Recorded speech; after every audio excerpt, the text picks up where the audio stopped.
نحمده ونصلي على رسوله الكريم اما بعد علماء اکرام، شعبہ ابلاغ کے تمام اساتذہ، عزیز طلبہ، السلام علیکم ورحمۃ اللہ وبرکاتہ۔ اللہ سبحانہ و تعالیٰ کا شکر ہے کہ اس نے اس تجربے کو کامیاب بنایا۔ سبحان اللہ و بحمدہ، سبحان اللہ العظیم۔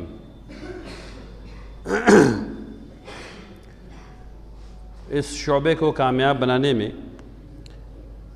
اس شعبے کے اساتذہ کے ساتھ ساتھ تمام طلبہ کا بھی اتنا ہی ہاتھ ہے جنہوں نے پوری دل جمعی کے ساتھ تعلیم حاصل کی اور نیوز اور تجزیہ شائع کیا۔ اللہ تبارک تعالیٰ آپ لوگوں سے قبول فرمائے، آمین یا رب العالمین۔ صحافت کے اس شعبے نے پچھلے سال کیا حاصل کر لیا، ہم لوگوں کو یہ پوچھنا چاہیے، اور آگے کی منزل کیا ہے۔ آپ نے یہ دیکھا کہ تعلیم شروع ہوئی اور ہم لوگوں نے بہت کم بجٹ کے اندر ایک اسٹوڈیو قائم کیا اور بہت کم بجٹ کے اندر کمیونیکیشنز کی کتابیں لائی گئیں، کچھ ٹیبلٹ کا استعمال ہوا، ایک دو کمپیوٹر کا استعمال ہوا، کچھ فون کا استعمال ہوا، اور اس کے بعد نیوز شائع ہونے لگی۔ نیوز کے ساتھ ساتھ پھر آپ نے دیکھا کہ تجزیہ آنے لگا، پھر آپ نے دیکھا کہ اردو کی نیوز کے ساتھ ساتھ عربی کی نیوز آنے لگی، اور پھر اس کے بعد عربی زبان میں تجزیہ بھی آنے لگا، اور پھر اردو کی نیوز جو ہے وہ 5 سے 10 ہوئی، اور عربی میں انشاءاللہ وہ بھی 5 سے 10 ہو چکی، ہونے والی ہے کیا؟ ہونے والی ہے۔ اس کے ساتھ ساتھ آپ لوگوں نے دیکھا کہ جنگ آزادی میں جن لوگوں نے نمایاں کردار حاصل کیا تھا لیکن انہیں بھلا دیا گیا تھا، ان لوگوں پر ایک پوری سیریز بنائی گئی جو بہت مقبول ہوئی۔ آپ لوگوں نے دیکھا کہ وہ مسلمان جو آج کی دنیا میں کامیاب ہیں یا جنہوں نے کچھ نمایاں کامیابی حاصل کی ہے، اس پر ایک سیریز بنائی جا رہی ہے۔ اس میں سے کچھ شائع ہو گئی ہیں، کچھ شائع ہونا باقی ہیں۔ اس کے ساتھ ساتھ آپ لوگوں نے چھوٹے انٹرویو بھی دیکھے اور بڑے انٹرویو بھی دیکھے۔ مختصراً یہ کہ 1 سال کی مدت میں یہ جو کام ہوا ہے، یہ بہت نمایاں کامیابی حاصل کی ہے اس شعبے نے، الحمدللہ۔ میری امید ہے اس شعبے سے، اور صرف تجزیے میں نہیں، صرف نیوز میں نہیں، آپ اس کی پروڈکشن کوالٹی کو دیکھیں، جہاں سے یہ شروع ہوا تھا اور ابھی جہاں پر ہے۔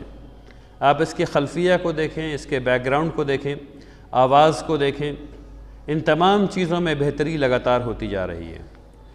میں امید کرتا ہوں کہ آنے والے سال میں اس میں نہ صرف آلات کی بہتری ہوگی بلکہ پروڈکشن کی کوالٹی بھی اور بڑھے گی۔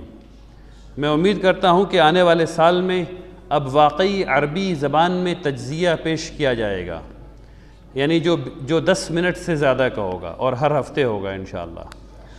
میں یہ بھی امید کرتا ہوں کہ ایسا ہی تجزیہ اردو میں بھی کیا جائے گا، اور یہ چیز 10 منٹ سے زیادہ کی ہوا کرے گی، اور ہر ہفتے ہوا کرے گی انشاءاللہ۔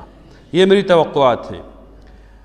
اس کے ساتھ ساتھ اب ایک وقت یہ بھی آ رہا ہے شعبے کا، جہاں اس میں تعلیم کو اس شعبے کے ساتھ، یعنی وہ ایسی چیزیں جو ہم لوگ جن کے بارے میں نہیں جانتے ہیں، نہیں سمجھتے ہیں، مثلاً ایسی چیزیں دنیا میں لکھی جا رہی ہیں، جو رپورٹس شائع ہو رہی ہیں جن کے بارے میں اکثر مدارس کے لوگ نہیں جانتے ہیں، مثلاً ہنگر انڈیکس ہے، بھوک کا انڈیکس، اس کے بارے میں لوگ نہیں جانتے ہیں۔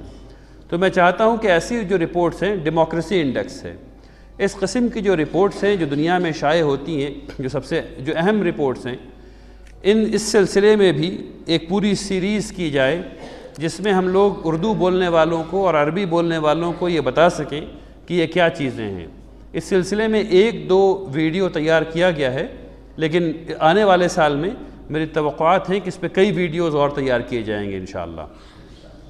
تاکہ اس سے تعلیم کا کام بھی لیا جا سکے۔ ان تمام کام کو کرنے میں ہمیں یہ نہیں بھولنا چاہیے کہ صحافت اصلاً کیا ہے اور ہم لوگ اس شعبے کو کیوں قائم کر رہے ہیں۔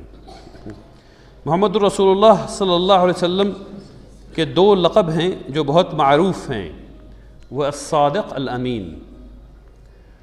نیوز انہی 2 چیزوں کا نام ہے، جو سچ بھی ہو اور جس کے اندر بات جو کہی گئی ہے وہ پوری امانت داری سے کہی گئی ہو۔ اگر یہ 2 پیرامیٹر پر، ان 2 کرائیٹیریا پر نیوز کو رکھ کر کے بنایا جائے یا تجزیے کو رکھ کر کے بنایا جائے تو انشاءاللہ کبھی ناکامیابی حاصل نہیں ہوگی۔ وہ نیوز یا وہ تجزیہ تھوڑی دیر کے لیے غیر مقبول تو ہو سکتا ہے، ناکامیاب نہیں ہو سکتا۔ تو میں دعوت دیتا ہوں آپ تمام حضرات کو جو اس فراق میں رہتے ہیں کہ ویوز مل جائیں۔ آپ لوگ نوجوان لوگ ہیں، آپ لوگوں کو یہ لگتا ہے کہ ایک کوشچن مارک لگا دیں گے آگے تو ویوز مل جائے گا۔ بالکل صحیح بات ہے۔ آپ سب لوگ ایسے نیوز دیکھنے کے عادی ہو گئے ہیں جس کے آگے ایک سوالیہ نشان لگا ہوا ہے۔ سوالیہ نشان کا کیا مطلب ہوتا ہے؟ سوالیہ نشان کا مطلب یہ ہوتا ہے کہ ہم نے جو کہنے والا ہوں اس پہ یقین نہیں ہے، جو لکھا ہے اس پہ یقین نہیں ہے۔ جس نیوز پہ بھی سوالیہ نشان دیکھیے اس کو کبھی مت پڑھیے، کبھی مت سنیے۔ یوٹیوب میں جس نیوز کے آگے آپ جو ہیڈنگ پڑھتے ہیں نا، اس کے بعد کلک کرتے ہیں جا کے دیکھنے کے لیے کہ نیوز کیا ہے، جہاں بھی سوالیہ نشان لگا ہو جان لیجئے کہ دھوکہ دے رہا ہے، اس میں کچھ بھی نہیں ہے۔ وہ 300 یعنی مختلف قسم کی بات کرے گا اور بات کو لا کر کے وہاں پر چھوڑے گا جہاں پہ جس کا کوئی نتیجہ نہیں نکلنے والا ہے، آپ کا وقت ضائع ہونا ہے۔ تو بات وہ کہی جانی چاہیے جس سے لوگوں کا وقت بچے اور جو خبر ہے وہ لوگوں تک پہنچا دی جائے۔ میں نے پہلے بھی کہا ہے اور پھر دہراتا ہوں اس بات کو، نیوز کا بزنس ایک الگ بزنس ہے، تجزیہ کا بزنس ایک الگ بزنس ہے۔ تجزیہ جو ہے وہ آپ کی رائے ہے، اگر آپ اپنی رائے کو رائے کی طرح دے رہے ہیں، لکھ رہے ہیں، مبارک ہو، کوئی حرج نہیں، جو لکھنا ہو لکھیے، لیکن قاری کو، پڑھنے والے کو یہ پتہ چلنا چاہیے کہ وہ آپ کی رائے ہے۔ اگر وہ اس کو نیوز کی طرح دیکھ رہا ہے تو آپ اس کو دھوکہ دے رہے ہیں، تو یہ والا کام کبھی نہیں کرنا ہے۔ اگر جو آپ سیکھ رہے ہیں یہاں اور سیکھنے میں آپ کو یہ سمجھ میں آ رہا ہے کہ ویوز کے لیے جھوٹ بولیں تو آپ نے پورے مقصد کو فوت کر دیا، اس کی جان لے لیا، آپ نے مقصد فوت ہو گیا ہے۔ تو یہ والا کام نہیں کرنا ہے۔ آپ کو سیکھنا ہے کہ نیوز کو کس طرح سچ رکھا جائے اور پوری امانت داری کے ساتھ اس کو پریزنٹ کیا جائے انشاءاللہ۔ اب آخر میں 1-2 بات مجھے کہنی ہے۔ آپ سب لوگ گھر جانے والے ہیں، گھر جا کر کے آپ لوگ کیا کریں گے اس بات کو سمجھیے۔ گھر جا کر کے آپ لوگ تقریباً 1.5 مہینے گھر میں رہنے والے ہیں، تقریباً 1.5 مہینے کا مطلب 6 ہفتہ ہوتا ہے۔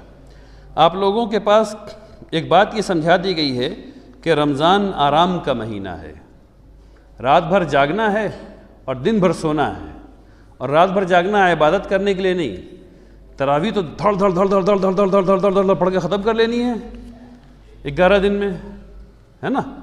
اس کے بعد وقت ضائع کرنا ہے دوستوں کے ساتھ خوش گپی میں، ادھر لگے ادھر لگے۔ رمضان اس کا مہینہ نہیں ہے، رمضان اس کا مہینہ نہیں ہے۔ رمضان پورے احترام کے ساتھ عبادت میں گزاریے، اور آپ کے لیے عبادت تعلیم بھی ہے۔ آپ کے لیے عبادت، ہر آدمی کے لیے تعلیم، اگر اس نقطہ نظر سے حاصل کی جائے کہ اللہ کی رضا کے لیے اس تعلیم کو حاصل کر رہے ہیں تو عبادت بھی ہے۔ میں کہنا چاہتا ہوں آپ لوگوں سے کہ کتنا اچھا ہو کہ آپ لوگ ایک کاپی خرید لیجئے اور ہر روز 1 صفحہ اردو کا کسی بھی اخبار سے دیکھ کر کے لکھ لیجئے، یا کسی سے کہیے کہ وہ کہہ دیں، املا کر لیجئے، کہہ دیں اور آپ لکھ لیجئے۔ 1 صفحہ، آدھا صفحہ، 1 فقرہ عربی کا لکھ لیجئے، چاہے دیکھ کے لکھیے، چاہے دیکھ کر کے لکھیے۔ کسی حدیث کو نقل کر لیجئے، یعنی 2 سے 4 صفحے، جتنی زبان آپ کو آتی ہے۔ ہندی اگر آتی ہے تو اس میں بھی 1 صفحہ لکھ لیجئے، انگریزی اگر آتی ہے، چاہے آپ ایٹ بیٹھی کیوں نہیں کر رہے ہوں، انگریزی کے اخبار سے، انگریزی کی میگزین سے، انگریزی کی کسی کتاب کو دیکھ کر کے نقل کر لیجئے۔ یعنی 4 صفحات آپ کو لکھنے چاہیے، اردو کے، عربی کے، انگریزی کے اور ہندی کے، یا کم سے کم جتنی زبان آتی ہے اس کے۔ اور میں بالکل آسان چیز کہہ رہا ہوں، یہ نہیں کہہ رہا ہوں کہ آپ فلاں کتاب سے لکھیے، اتنا بھاری والا کام کیجیے، نہیں، بس بیٹھ جائیے 5 منٹ میں ایک صفحہ اس زبان کا، 5 منٹ میں ایک صفحہ اس زبان کا، 5 منٹ میں آپ جب واپس آئیں گے تو آپ کو اس کو پتہ چلے گا اس کا فرق کیا ہوا ہے. جب واپس آئیں گے تو پتہ چلے گا کہ اس کا فرق کیا ہوا ہے.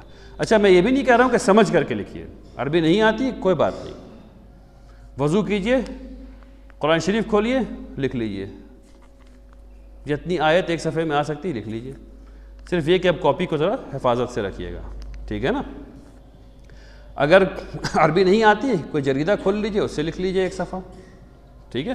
تو یہ کام ضرور کیجئے، ایسا کرنے کے بڑے فائدے ہیں انشاءاللہ. تو اس کو کیجئے، رمضان کا خوب فائدہ اٹھائیے.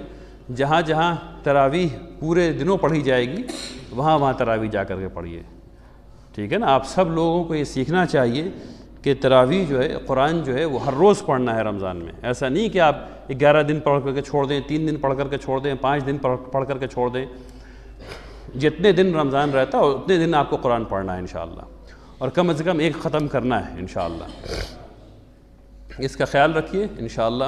آئیے سب لوگ دعا کریں کہ اللہ تبارک تعالیٰ اس شعبے کو خوب کامیابی عطا فرمائے. بسم اللہ الرحمن الرحیم.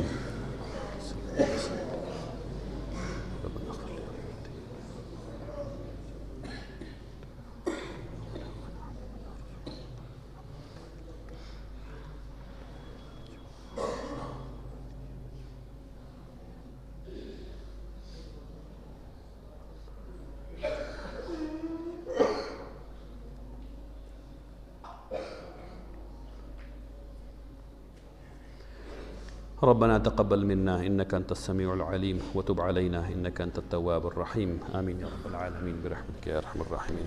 جزاكم الله خيرا، بارك الله فيكم جميعا.